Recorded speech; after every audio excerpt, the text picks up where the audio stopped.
Olá, sou o pastor Emílio e mais uma vez nós estamos aqui para mais uma pré-aula da Escola Bíblica Dominical.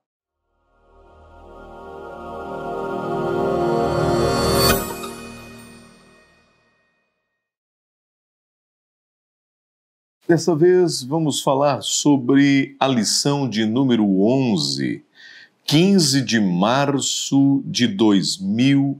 A lição de hoje tem como o título O Homem do Pecado. Vamos tratar de um indivíduo muito questionado, um indivíduo que gera curiosidade em muitas igrejas, em muitas pessoas. O texto áureo nosso está na segunda carta de Paulo aos Tessalonicenses, capítulo 2 e o versículo de número 8, que diz assim: E então será revelado o iníquo, a quem o Senhor desfará pelo sopro de sua boca e aniquilará pelo esplendor de sua vinda. A verdade prática vai dizendo o seguinte: o homem do pecado, a encarnação máxima da maldade, será destruído por Jesus Cristo, o homem perfeito. Aqui nessa verdade prática, o professor pode fazer um paralelo, uma comparação entre o homem do pecado, entre o anticristo e Jesus Cristo, o homem perfeito. É muito interessante isso.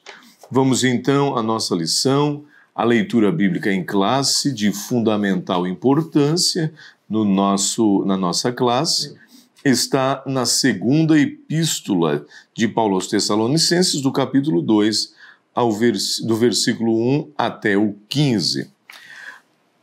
Cada professor é importante citar, não é assim tão fundamental, mas é importante para que fique claro o objetivo geral de nossa lição.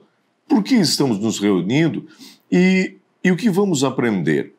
É esclarecer que o homem do pecado é a encarnação máxima da maldade. Parece que o que dá para entender é que tudo o que até agora, ou até o dia de seu surgimento, todo o pecado, toda a maldade que existiu no ser humano vai convergir para este homem.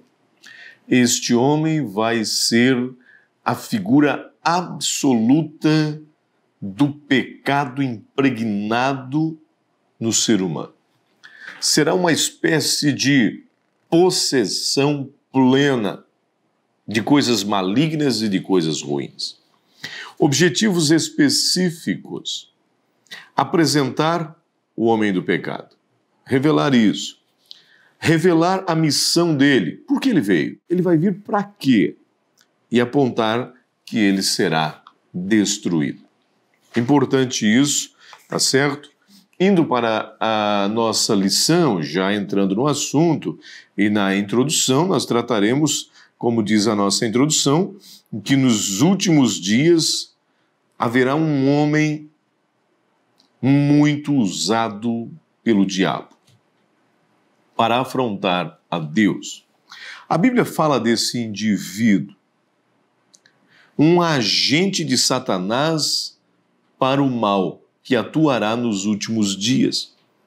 A Bíblia fala de sua natureza, a identidade dele é revelada em 3 números, 666. Qual a sua missão? Opor-se frontalmente a Cristo ou a tudo aquilo que se refere a Cristo. Essa será a missão deste homem. Ele será imortal? Não. Muitas perguntas são feitas. O anticristo há de se revelar no momento histórico da humanidade.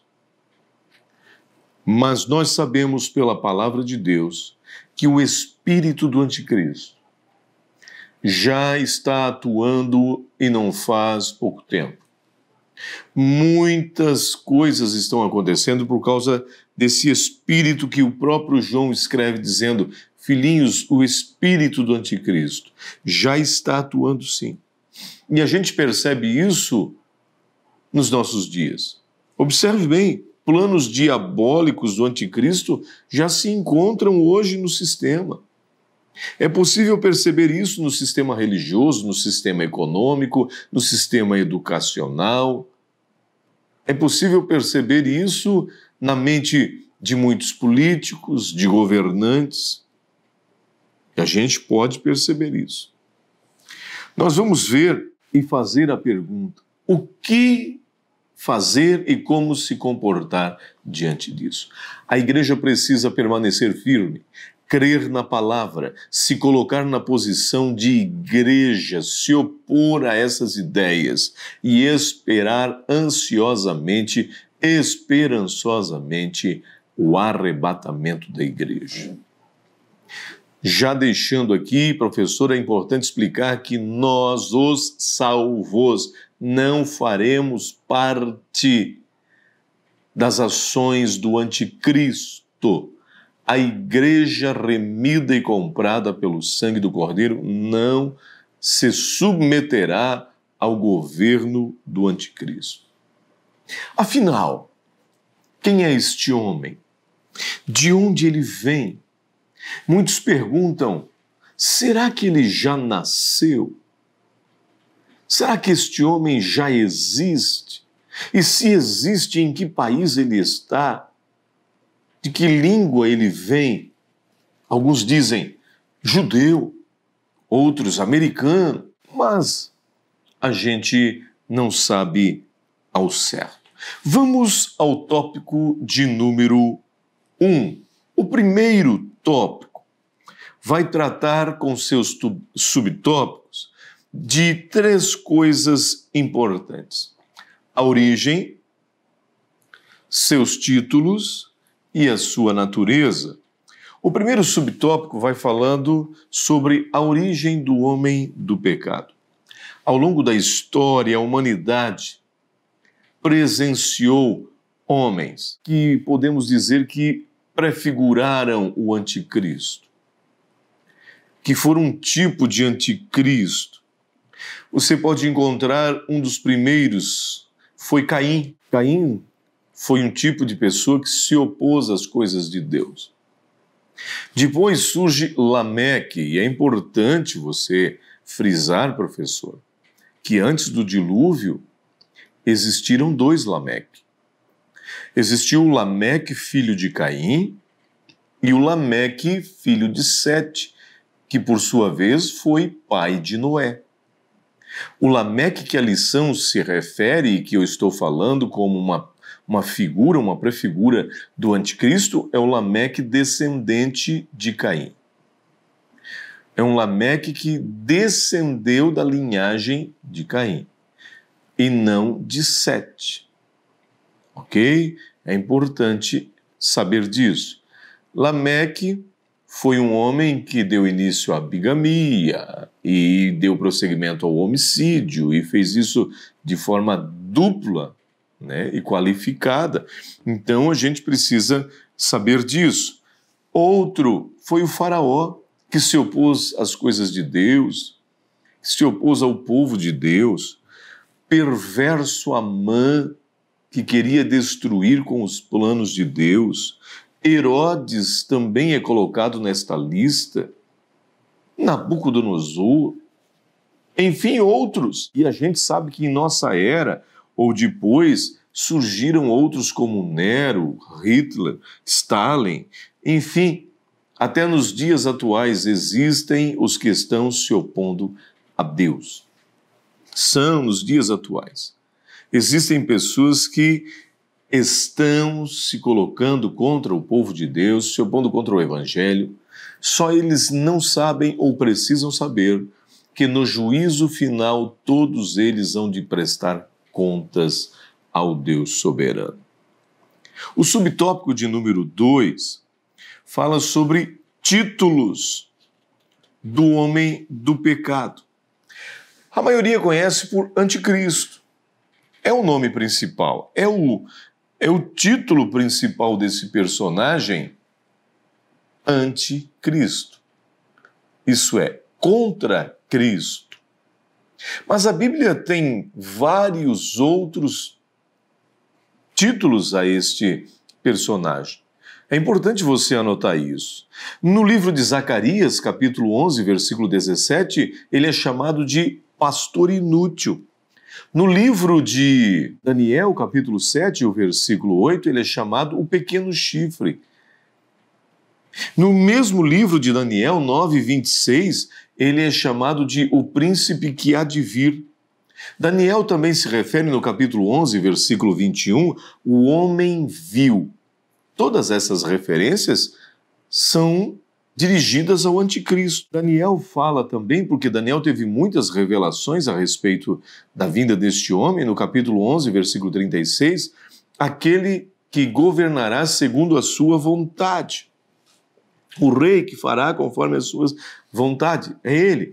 A Bíblia se refere sobre o homem da iniquidade, isso está em 2 Tessalonicenses. Paulo fala disso. Em 2 Tessalonicenses, Paulo o chama de o filho da perdição, o chama também de iníquo. João o chama de anticristo. E Daniel, voltando lá no livro de Daniel, capítulo 9, versículo 27, diz que ele é o assolador. Importante fazer essa relação aos seus alunos e a todos para que enriqueçam um pouco a respeito desses títulos. Nós vimos que ele, de fato, virá possesso de coisas más.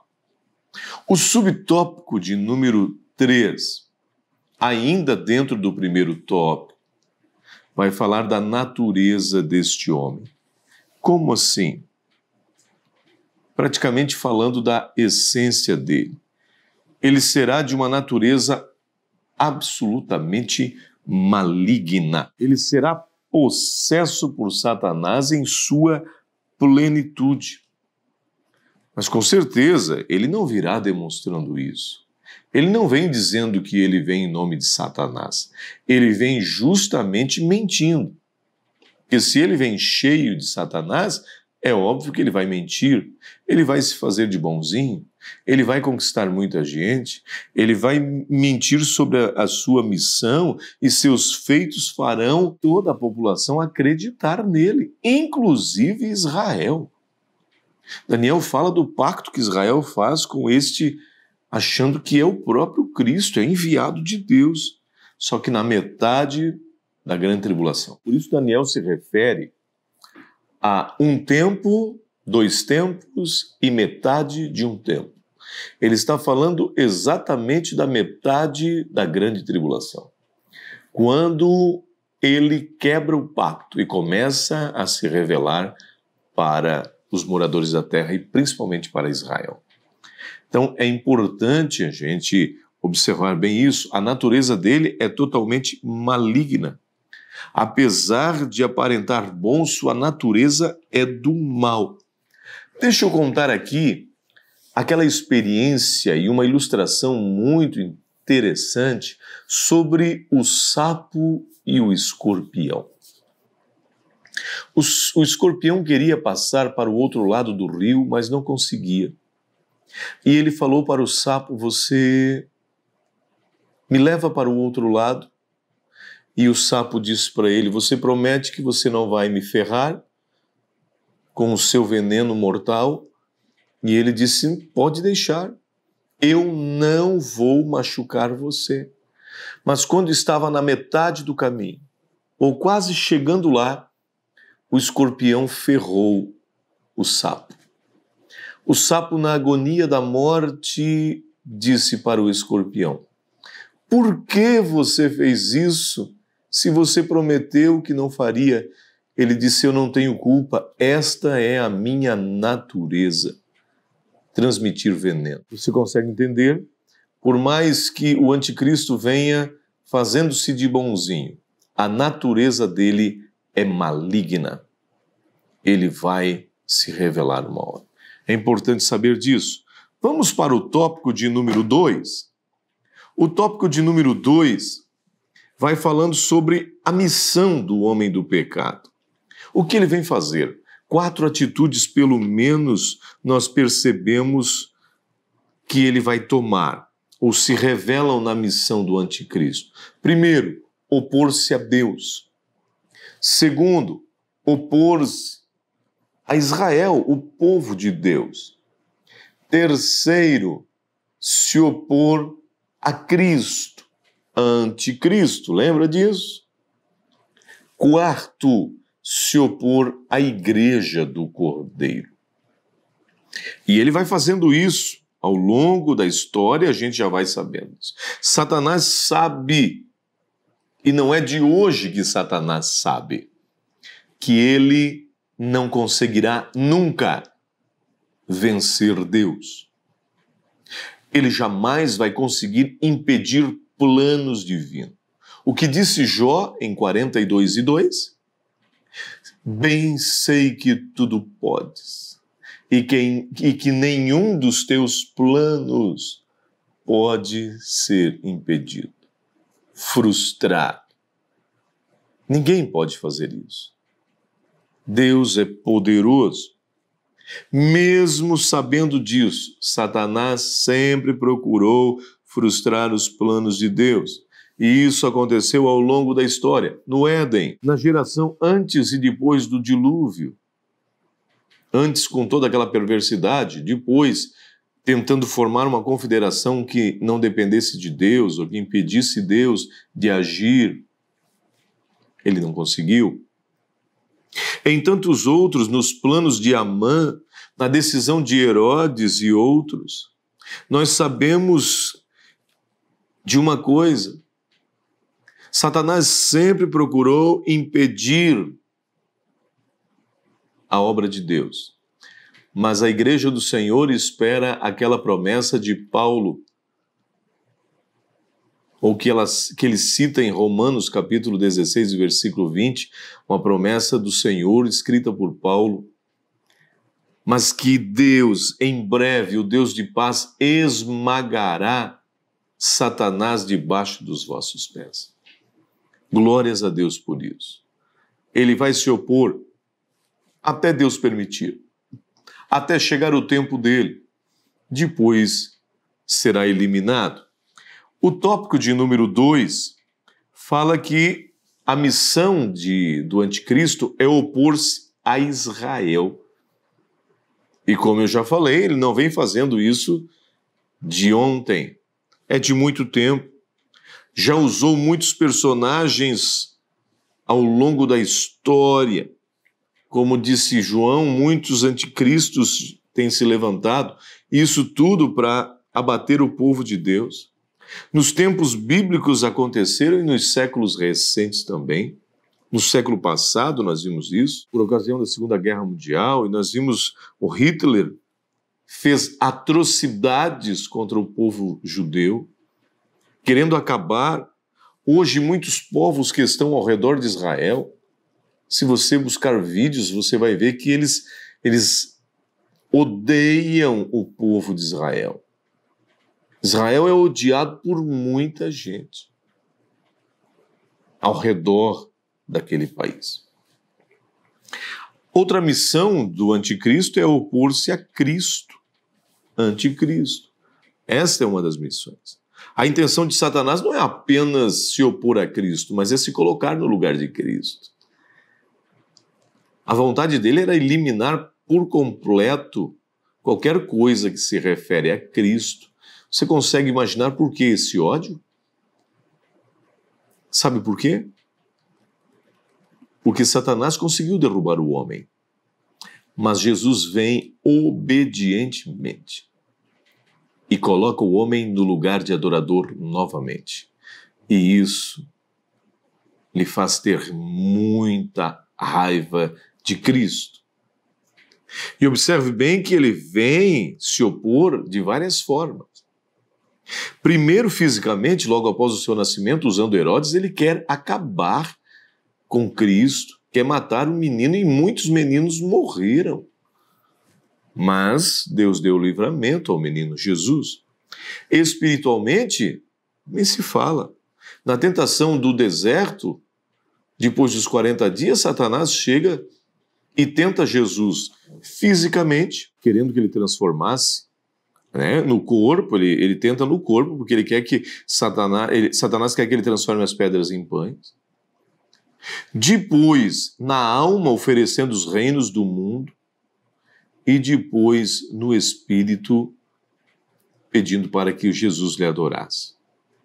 Então, em tudo ele tentou se opor a Cristo, tentou derrubar. Moralmente, hoje ainda existe, quando falsas religiões, quando falsos cristos, quando escândalos surgem, é uma forma de Satanás se opor ao Evangelho, à palavra de Cristo. Vamos ao subtópico de número 4. Ele veio com missão de se opor à igreja. E aí são de várias formas. As armas são as mais variadas possíveis. Observe bem. Nas heresias. Para quê? Para desviar a fé dos salvos. O mundanismo, para tornar a igreja mundana. No comodismo, para esfriar a igreja do Senhor e tirar o fervor pentecostal. No desânimo, para fazer você parar na fé. Materialismo e ativismo, para quê? Para que você deixe o devocional, deixe de adorar, deixe de orar. Enfim, são muitas as coisas. Mas sabe o que me alegra? É que as palavras de Jesus dita a Pedro, lá em Cesareia de Filipe, ainda ecoa através dos séculos, e as portas do inferno não prevalecerão contra esta igreja. Satanás jamais vai conseguir derrubar a igreja de Cristo escolhida, que vive no poder da oração e vence as astutas ciladas de Satanás. O tópico de número 3 vai trazendo mais 3 subtópicos. Vejamos na lição aqui. Agora, a gente vai tratar da ascensão, para finalizar o auge e a ruína do homem do pecado. E a gente sabe que, ao contrário de muitos reinos que tiveram sucesso, mas caíram, Cristo permanece para sempre. Ele permanece para sempre. Nem o do anticristo vai prevalecer. O subtópico de número 1 fala da ascensão de seu império. Aqui a gente vai tratar de um negócio muito importante. É importante que o professor procure estudar bem essa parte, porque logo após o arrebatamento da igreja, Satanás vai contar com seus 2 escolhidos. Isto é, logo após o arrebatamento da igreja, um trio satânico vai começar a atuar. Satanás opondo-se a Deus, anticristo opondo-se a Cristo e o falso profeta opondo-se ao Espírito Santo. Então ele vai contar com esses aliados. E após a abertura do primeiro selo, João relata que ele vê, está lá e ele diz, olhei, e diante de mim estava um cavalo branco, e seu cavaleiro empunhava um arco e foi-lhe dado uma coroa, e ele cavalgava como vencedor, determinado a vencer. Aí tem muitos que interpretam que esse cavalo branco é Jesus Cristo. E não é Jesus Cristo. O cavalo branco do capítulo 6 de Apocalipse é o anticristo. Mas é um cavalo branco, pastor. Ele vem com uma falsa paz. Observe bem, cavalo branco falando de paz, prosperidade. O cavalo era uma figura primordial nas guerras antigas. E o branco vem falando, ele prega uma falsa paz. Observe que foi-lhe dada uma coroa. No capítulo 13 de Apocalipse mostra que ele é a besta que sobe do mar. Mar fala de muito povo, mar de gente. Ora, ele sobe do meio do povo, foi escolhido para liderar. Ele tinha um arco na sua mão. O que fala o arco? O arco fala de grande empreendimento, de grande alcance, de longe alcance. Ele vai dominar muito longe. Está falando disso. Ora, assessorado pelo falso profeta, que é a besta que sobe da terra, e ela vem com uma aparência de cordeiro, o falso profeta vem com aparência de cordeiro, mas quando fala é como o dragão. Olha só. E esse falso profeta, ele vai operar sinais, maravilhas e vai enganar a muitos. Não é fácil, né? Ou é? Claro. É fácil enganar um povo, principalmente aqueles que correm atrás de milagres. Perdoe-me a expressão, mas basta ter um milagreiro na esquina que enche de gente atrás. O falso profeta vai operar milagres, vai descer fogo do céu, vai fazer coisas, vai estar assim de gente atrás dele, querendo prodígios, querendo milagres. Ninguém, às vezes, procura a procedência do milagreiro, já vai correndo atrás. Então, isso acontecerá por 3 anos e meio. O subtópico de número 2 vai falar do auge do seu império. Imagina quem vai contra, quem vai contestar algo tão promissor, algo de tanto sucesso. As nações, Israel, vão vê-lo como o enviado de Deus. Alguém que veio para solucionar os problemas da humanidade. Politicamente, aparentemente vai melhorar. A religiosidade estará dominada pelo anticristo. Uma só religião.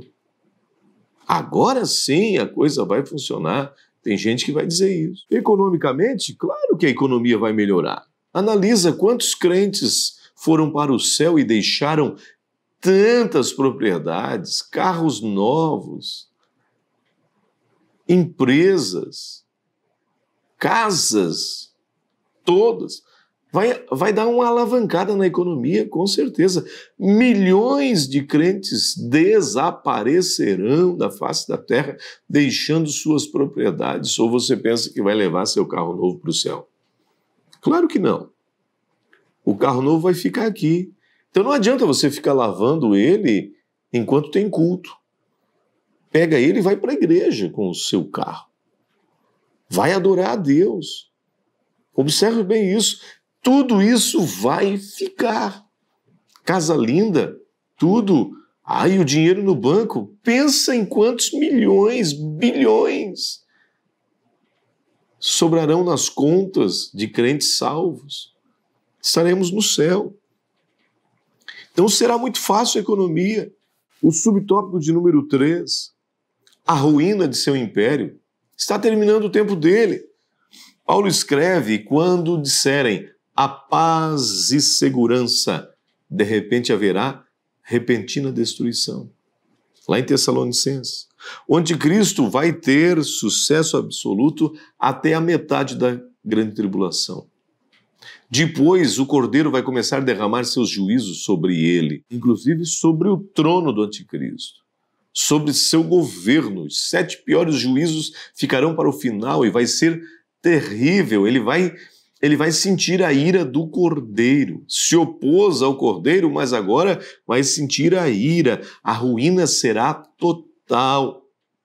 Até que ele vai reunir. Na visão de Daniel mostra os 10 chifres e o chifre que se destaca. Isso fala de que o anticristo vai reunir as 10 nações contra Israel para destruir Israel. E aí vai ser estabelecida a batalha do Armagedon. É nesse momento que acontecerá a segunda vinda de Cristo, ou a segunda fase da vinda de Cristo. Esta é a manifestação. A primeira, parousia no grego, rapto, arrebatamento da igreja. A segunda, 7 anos depois, esta sim todo olho o verá. É epifaneia, manifestação, e a manifestação de Cristo será tão grande, a sua glória será tão grande, que nós vimos que o texto áureo de nossa lição diz assim, ó, que aniquilará os inimigos com o resplendor de sua glória, de sua vinda. Vai ser uma manifestação tão poderosa que as nações que estarão lutando contra Israel serão aniquiladas. Ele vai soprar e vai secar o olho do inimigo no lugar. E o que vai acontecer com o anticristo e o falso profeta? Serão lançados no lago de fogo, enxofre, diretamente no inferno, para onde Satanás irá depois do milênio, depois no grande trono branco. Você entendeu bem? Será o fim do anticristo. Vamos para a nossa conclusão. Uma lição riquíssima. O homem do pecado será o ser mais iníquo, mau e blasfemo de todos os tempos. Como eu falei no início, tudo vai estar convergindo nele. Toda a maldade.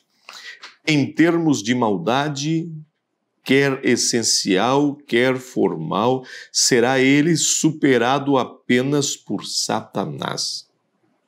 Aparelhado pelo diabo, há de se levantar contra a criação e contra o próprio Criador.